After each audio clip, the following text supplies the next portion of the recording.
तो आज देखो पूरे 8 महीने हो चुके हैं iQOO Neo 9 Pro को लॉन्च होके भी, और यहाँ पर आज एक पूरा कंप्लीट रिव्यू आएगा iQOO Neo 9 Pro का। जस्ट आगे बढ़ने से पहले बता दूं, ये मेरा खुद का डिटेल रिव्यू है, किसी का इसमें ब्रांड का कोई हाथ कुछ भी नहीं होगा, तो बेफिक्र होके देख सकते हो। तो देखो एक चीज मैं आपको स्टेप बता देता हूँ कि स्टार्ट के 1.5 महीने मेरे पास था, उसके बाद में मेरे पास मेरा जो टीममेट है उसके पास गया, धीरज भाई के पास गया, फिर उसके बाद में 10 दिन के आसपास वापस मैंने थोड़ा बहुत इसे यूज करना चालू किया है। तो मेरा रिव्यू और प्लस मेरे टीममेट का पूरा मिला के यहाँ पर हम लोग रिव्यू एक्सपीरियंस पूरा शेयर करेंगे। तो देखो इस फोन को जब यूज किया गया था ना, तो इस पे जो इसका कवर आता था ना, वो स्टार्ट के कुछ दिन था, बाद में फिर नहीं था। तो पूरा इसी तरीके से यूज हुआ है, क्योंकि हमारे दिमाग में एक चीज थी कि ये स्क्रैच तो होने से रहा, तो कवर क्यों लगाए। हाँ, गिरे का डेंट आ सकते हैं, जो कि गिरे तो है, 1-2 बार गिरा है तो थोड़ा मोड़ा डेंट आया, जो कि होना पॉसिबल भी था, क्योंकि प्लास्टिक की बिल्ड आती है वैसे तो। और एक चीज मेरे दिमाग में थी कि ये जो इसका रेड कलर है ये निकल जाएगा क्या, मतलब ऐसा फेड या ऐसा स्क्रैच जैसा होता है ना, ऐसा प्लास्टिक से निकल जाता है ऐसे अजीब सा, लेकिन वो यहाँ पर नहीं हुआ, जिससे मैं बहुत हैप्पी था। और एक दिमाग में एक और थॉट था कि ये जो व्हाइट कलर है, जो स्टार्ट में एकदम मस्त तगड़ा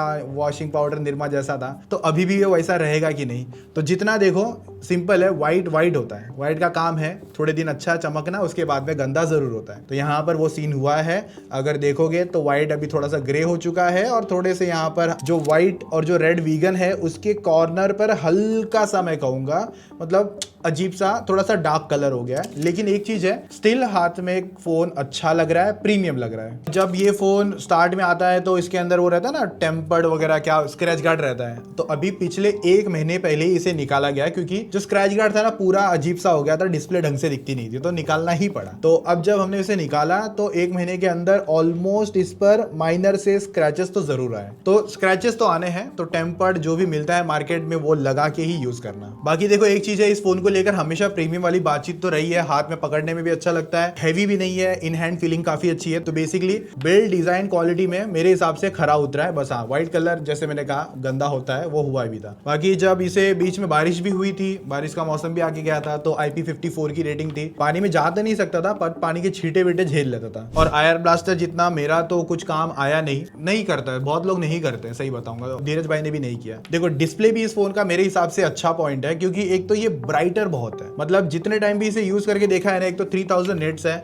एवरी टाइम थोड़ी सी भी लाइक 30-40% भी ब्राइटनेस कर लेता था ना, तो कंटेंट बहुत वाइब्रेंट, ऐसा जान डाला हुआ लगता था। तो कलर्स को लेकर और ब्राइटनेस को लेकर मुझे कोई इशू नहीं है, चाहे वो इंडोर में चाहे वो आउटडोर में, कहीं 1 रुपए का फर्क नहीं आया मुझे। HDR के कंटेंट नेटफ्लिक्स पे देखना, यूट्यूब पे देखना, भाई वो भी एकदम प्रीमियम वाली बातचीत रहती है। तो डिस्प्ले को लेकर एज सच मुझे कोई शिकायत नहीं है, एकदम मस्त पिक्चर क्वालिटी निकाल के देता है। स्पीकर यहाँ पर मैं डिसेंट कहूंगा, डुअल आते हैं बट डिसेंट सा आउटपुट दे देते हैं, इतना कोई मुझे इतने दिनों में कोई तकलीफ नजर नहीं है उस चीज को लेकर भी। अब ये शॉर्ट सेंसेशन जो इनका प्रोटेक्शन था, देखो टूटा तो नहीं है, मतलब गिरा तो 1-2 बार जरूर है, और स्क्रैच लेकिन जरूर आते हैं। और देखो ये जो डिस्प्ले थी ना, मैंने स्टार्ट में भी बताई थी, ये 144 हर्ट्ज की नहीं है, ये 120 हर्ट्ज की आती है। तो इसके अंदर ऐसी कुछ ही एप्लीकेशन है, कहीं कहीं ये 144 हर्ट्ज टच करता है, वरना ये 120 पे ही सारी एप्लीकेशन रन करवाता है। बाकी जो गेम फ्रेम इंटरपोलेशन मोड है वहां पर 144 हर्ट्ज करवाता है, जस्ट फॉर रेफरेंस। लेकिन हाँ, डिस्प्ले आपका मोस्ट ऑफ टाइम यूट्यूब जो भी फलाना ढिंगाना जो भी एप्लीकेशन आती है सब पे 120 ही चलता है। बाकी इस पर जो बारिश का मौसम आया था बीच में, तो इतना है कि अगर इस पे पानी के छींटे पड़ भी जाते हैं ना डिस्प्ले पर, तो इसमें ना वेक टेक्नोलॉजी दी थी। बेसिकली क्या होता है कि पानी के छींटे पड़ने पर भी डिस्प्ले आप आराम से यूज कर सकते हो, मिसबिहेव नहीं करता। तो यहाँ पर हम चेक करके भी देख रहे थे, और बारिश के टाइम पे भी इसने कोई ऐसा मिसबिहेव नहीं किया, डिस्प्ले आराम से यूज कर सकते हैं, और बहुत अच्छी तरीके से मतलब एनिमेशन वगैरह स्मूथ तरीके से निकाल लेता है। UI को लेकर एज सच मुझे कोई इशू नजर नहीं आता। हालांकि इसके अंदर जो FunTouch OS 14 में यूज कर रहा था, FunTouch OS 15 फिलहाल बीटा पर हम लोग ने iQOO 12 पर यूज करके देखा है। इनके साथ आप लोगों ने अभी तक देखा नहीं है कि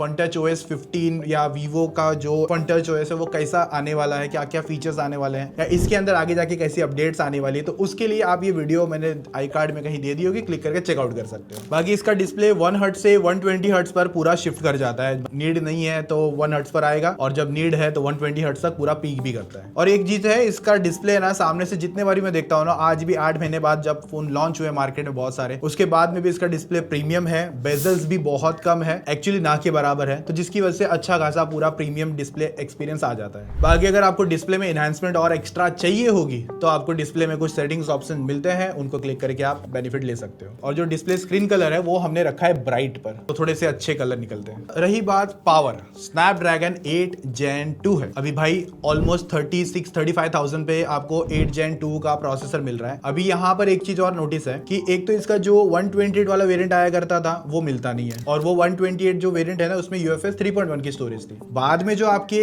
256 GB वाले अपर वेरिएंट है उनमें UFS 4.0 की स्टोरेज है, इसके अंदर भी वही है 4.0 की स्टोरेज है। अब एक और चीज है कि आपको ये फोन नॉर्मली 35-36,000 है, सेल के टाइम पे मैंने देखा था इसको मिनिमम से मिनिमम 34,000 के आसपास बिकते हुए देखा था। iQOO ने इसकी प्राइस को ड्रास्टिकली मतलब ऐसे कम नहीं किया है। मेरा ऐसा दिमाग में था कि ये फोन है ना 30,000 के आसपास आ जाएगा और सेल में क्रेजी बिकेगा, बट iQOO ने ना इसकी प्राइसिंग में ज्यादा ऐसे मेजर चेंजेस नहीं करे, लाइक 35-36 के आसपास ही रखा था। अब यहीं पर आपको इसी के आसपास में OnePlus 12R भी मिलता है। देखो OnePlus 12R अच्छा फोन है, मैं ना नहीं बोल रहा हूँ, पर उसकी जो पावर है अगर आप Neo 9 Pro से कंपेयर करते हो तो Neo 9 Pro वहां पर आपको आगे देखने मिलेगा। अब जिसका रियल लाइफ टेस्ट मैंने Neo 9 Pro versus OnePlus 12R का कंपैरिजन वीडियो बनाया था, इनके जिस किसी को भी डाउट होगा वो वीडियो जाके चेक कर सकता है। अभी इसी प्राइस में आपको एक और फोन मिलता है Realme GT6 Snapdragon 8s Gen 3 के साथ में, बट अगर आप उसकी पावर और इससे कंपेयर करने जाते हो तो ऑलमोस्ट नेक टू नेक है, क्योंकि दोनों 8s Gen 3 और 8 Gen 2 आसपास वाली ही पावर निकालते हैं। तो वहां पर ऐसा है कि Realme का फोन भी अच्छा है और ये फोन भी अच्छा है। अभी यहीं पर एक और फोन बीच में लॉन्च हुआ था Vivo का T3 Ultra, उसको अगर आप इसके साथ कंपेयर करवा दे तो मुझे ऐसा लगता है कि ये थोड़ा सा आगे निकलता है। हाँ, उसमें कैमरा थोड़े से आपको तगड़े देखने मिलते हैं। हालांकि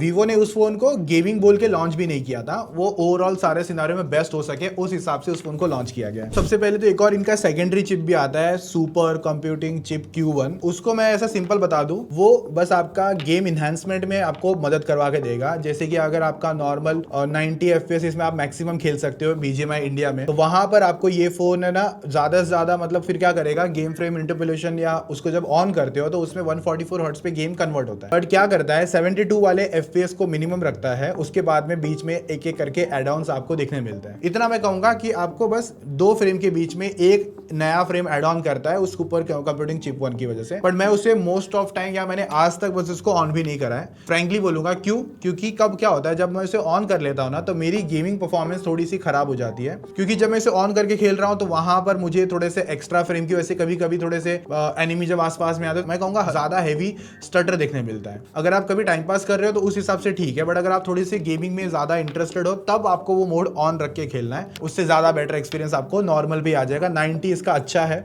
BGMI की 3.3 की अपडेट बहुत ही ज्यादा बकवास हो गई थी, या फिर कह सकते हो ग्लिचेस बहुत थे।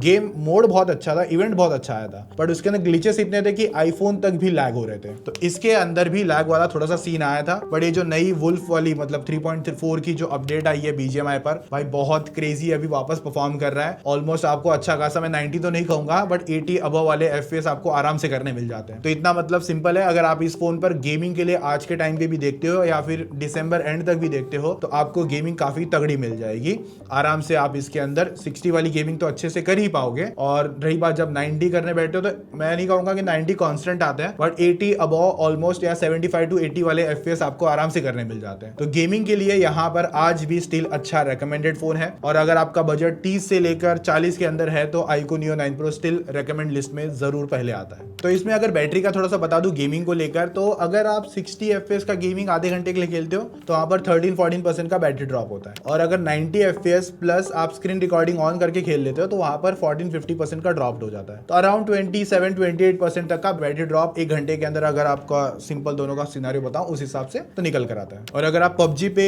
स्मूथ पर 120 FPS खेल सकते हो वैसे, हाँ इसके अंदर 120 FPS अनलॉक्ड है इंडिया के अंदर एज ऑफ नाउ। स्टिल आज भी 120 FPS BGMI ने अनलॉक नहीं किया, और मुझे लगता भी नहीं है कि शायद से अनलॉक करेगा, क्योंकि उनको पता है बहुत सारे प्रॉब्लम उनके सामने निकल कर आ सकते हैं। और अगर आ गई तो बहुत अच्छी बात है, बट पिछले 8 महीने में नहीं लॉन्च हुआ तो अभी तो कहीं लॉन्च होगा। अगर हो गया तो फिर से 3.5 की अपडेट में चेक करते हैं। तो अगर आप PUBG पर 120 FPS पर खेलते हो एक घंटे के लिए तो अराउंड 30% तक का बैटरी ड्रॉप होता है। पर अगर आपको ये जानना है कि ये फोन लाइक रिसेंट टाइम में हमने इसको टेस्ट करके देखा, नए नए फोन्स आते हैं उनका लाइव BGMI टेस्ट भी करते हैं, ऑनलाइन आके लाइव करके टेस्ट पूरा आप जो बोलते हो वो सेटिंग रख के, ऐसे बहुत सारे टेस्ट करते हैं गेमिंग पाठशाला पर। तो आप लोगों ने अभी तक गेमिंग पाठशाला को सब्सक्राइब नहीं किया तो कर लेना, ताकि आप लोगों को नेक्स्ट ऐसे गेमिंग टेस्ट एक एक करके देखने मिलती रहे। बाकी बैटरी 5160 mAh है और 120 वॉट का चार्जर है, बहुत तगड़ा मतलब चार्जिंग स्पीड है, और बैटरी बैकअप भी काफी अच्छी इनसेन मिल जाती है। तो इसका बैटरी बैकअप देखो, अगर गेमिंग करोगे तो आपको इतना ही पता है कि हाँ चेंजेस होंगे, कभी आप कौन से सिनेरियो में खेलते हो, कैसे खेलते हो, वो अलग है। बट अगर आप एक नॉर्मल ओवरऑल यूजर हो तो एक दिन तक की, इवन एक दिन तक की ऊपर की भी बैटरी आपको आराम से मिल जाती है, ज्यादा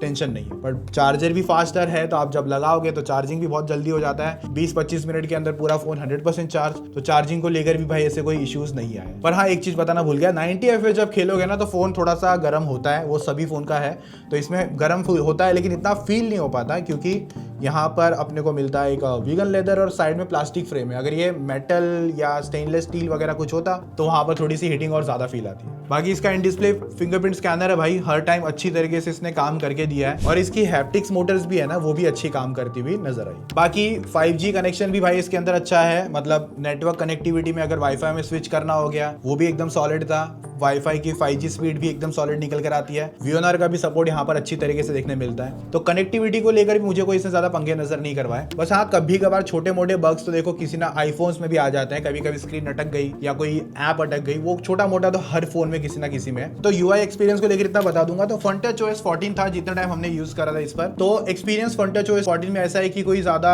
हैवी भी नहीं है पर ऐसा कोई वर्स भी नहीं है, एकदम मस्त मक्खन तरीके से बैठता है। UI एक्सपीरियंस अच्छे से आ जाता है, अपडेट्स भी टाइम टू टाइम आ रही थी, छोटे मोटे जो भी पैचेस आ रहे थे वो टाइम टू टाइम मुझे देखने मिल रहे थे। और हाँ मैंने जब गेमिंग करी थी ना तो वहां पर हम लोग ने ना जो मॉन्स्टर मोड होता है ना उस पे रख के सारी टेस्टिंग करी है, वहां पर तब मैंने अच्छा एक्सपीरियंस आ रहा था। वरना बैलेंस में नॉर्मल आता है बट मॉन्स्टर मोड ज्यादा तगड़ा एक्सपीरियंस करवाता है। अब इसमें जब 15 का अपडेट आएगा आगे आने वाले फोन्स में या फिर जब देखा जाएगा तब की बात है, बट अभी तक स्टिल मेरा UI एक्सपीरियंस अच्छे से आ रहा है। एनिमेशन वगैरह सब ऑलमोस्ट फास्टर है। कुछ एप्लीकेशन से नोटिफिकेशन आती है, बस उसको हमने वहां से बंद करके रखा हुआ है पहले दिन से, जैसे कि ब्राउजर हो गया और वी स्टोर ऐप कर समथिंग करके कुछ है, वहां से वो सारी चीजें बंद कर दो, जिंदगी सुकून में रहेगी। हॉट एप्स हॉट गेम्स वो स्टार्ट में आती थी, वो पहले दिन ही बंद कर दी थी। देखो कैमरा वाली बातचीत अगर फाइनल में मैं कर रहा हूं तो मेरे हिसाब से यहाँ पर कैमरा सेटअप नंबर भी अच्छा है। अब अगर मैं सीधा इसका ओवरऑल वर्डिक्ट समझा देता हूँ है कैसा, तो इतना है कि यहाँ पर इस प्राइसिंग के अंदर ऑलमोस्ट एक अच्छा एक्सपीरियंस करवा देता है। और iQOO के अंदर वीवो वाला थोड़ा सा हाथ है, तो जिसकी वजह से हमको एक बेटर फोटोज मिलती है। इसमें बस एक ही चीज मुझे हल्की शिकायत थी कि जब इसमें पोर्ट्रेट फोटोज आती है ना तो वो थोड़ी सी फेस पे ना पॉपअप वाली इफेक्ट्स आती है, मतलब कभी कभी वो फील होता है iQOO के फोन्स में, समटाइम मैंने नोटिस किया है। बट वो अपडेट के बाद में थोड़ा सा फिक्स हो गया था, स्टार्ट में आता था बाद में वो फिक्स हो गया। तो ओवरऑल मैं कहूंगा मैं कैमरास को लेकर ज्यादा कोई शिकायत नहीं करूंगा, मुझे अच्छा मिलता है क्योंकि देखो ये फोन परफॉर्मेंस को लेकर ज्यादा टारगेट है, बट उसके बाद में भी मुझे कैमरा ओवरऑल अच्छा परफॉर्मेंस निकाल के दे रहे हैं। लो लाइट में भी इवन मैं कहूंगा अच्छे ओवरऑल आउटपुट्स आ जा रहे हैं। बाकी 8K 30 FPS की वीडियो रिकॉर्डिंग है, बट मैंने आज तक वो ऑन करके भी नहीं देखा है, वो बस ऑप्शन में देखा है, बस कभी रिकॉर्ड करके भी नहीं देखा है। बाकी मेन कैमरा पे 4K 60 था,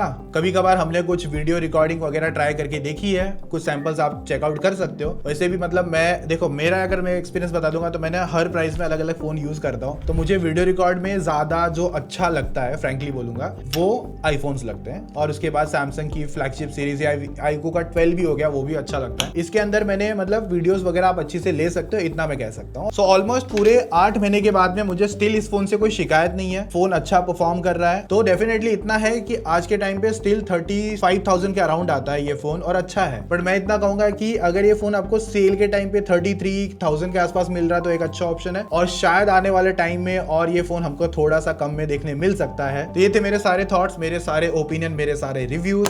बाकी अपकमिंग आने वाले टाइम में आपको कुछ और अलग अलग फोन्स के डिटेल रिव्यू देखने मिलने वाले हैं। तो कोई ऐसा फोन का डिमांड है तो कमेंट करके बता देना, ताकि हम लोग वो रिव्यू रेडी कर दें आपके लिए। और अभी वैसे बहुत सारे अलग अलग फोन्स का रिव्यू आने वाला है कुछ टाइम में, क्योंकि हर एक टीममेट के पास अलग अलग फोन्स गया हुआ है, तो एक अलग अलग रिव्यू मिलकर आपके सामने जरूर आएगा। तब तक उसके लिए चैनल सब्सक्राइब कर लेना, अभी तक नहीं मारा है तो फटाफट अभी बोल रहा हूँ वापस सब्सक्राइब कर लेना। मिलते हैं नेक्स्ट वीडियो में, अभी के लिए तब तक ये वीडियो देखो, बहुत मजा आएगा, आ ही जाएगा, और यहाँ पे सब्सक्राइब कर लेना। चलो टेक केयर, बाय।